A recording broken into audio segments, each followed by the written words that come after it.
Hello friends, जय जगन्नाथ। मोर गोटे mini blog आपण मन को ढेर सारा वेलकम। आम 40 टंकार 4टा टिकेट कर बाहर जाइथिलु पुरी रो 30 किलोमीटर पछकु थिबा सुवांडा ग्राम रे थिबा गोपाबंधु म्यूजियम को।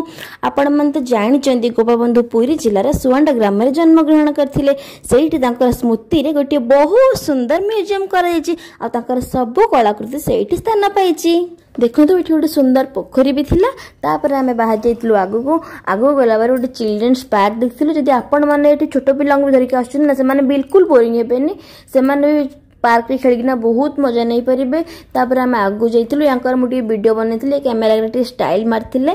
तापर आमे बाहर जाइतलु म्यूजियम आडू गला आलको हमको सिक्यूरिटी भाई कहले कि एठी फोटो उठे परिबे किंतु वीडियो करबा को अलाउ नै। हेले म आपण मनन पई वीडियो बनाई देथिली।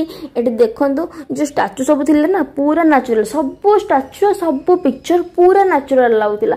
आपण ना आखिर न देखिले विश्वास करि परिबेनी। ए सेठी ठिया कि सेठी पढुतिले, मु तो खाली पिक्चर बस देखुतिली। मु तो पूरा एक्साइटेड हे जाइतिली पिक्चर देखि कि ना, ये किंतु ठिया कि पढुतिले। ए जो फास्ट आपण जो स्टैचू सब देखिले सेठी गोपबंधु किछि पिला मन को बसे पढुतिले। तापर एठी होजी गोपबंधु निजे साहित्य कृति करथिले।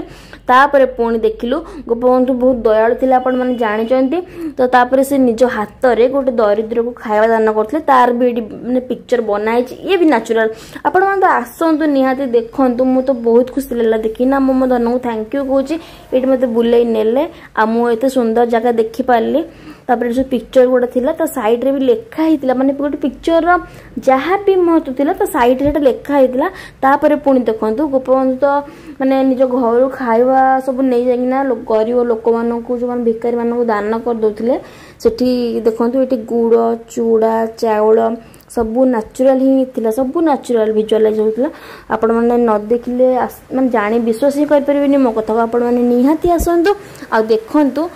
तो यार लोकेशन आपण मान को कहि दोछि, एटा भुवनेश्वर पुरी गला रास्ता रे पुरी रु 30 किलोमीटर पछकु पड़े। से गाँ र ना होछि सुवांडा। आपण मान को आ गोटे कथा कहि दोछि, बराला बालुकेश्वर मंदिर विषय तो आपण माने जानिथिबे। सेही मंदिर रु जस्ट 3-4 किलोमीटर आगु गले सुवांडा ग्राम आ सेठी तांको जन्मस्थान, सेठी ही म्यूजियम। खाली म्यूजियम नाही, आमे 4टा टिकेट करथिलु। आपण माने जानिछन 4टा टिकेट रे 2टा होछि म्यूजियम टिकेट, आउ 2टा होछि सठी घर, माने जन्म स्थान जो जन्म होइतले सेटा।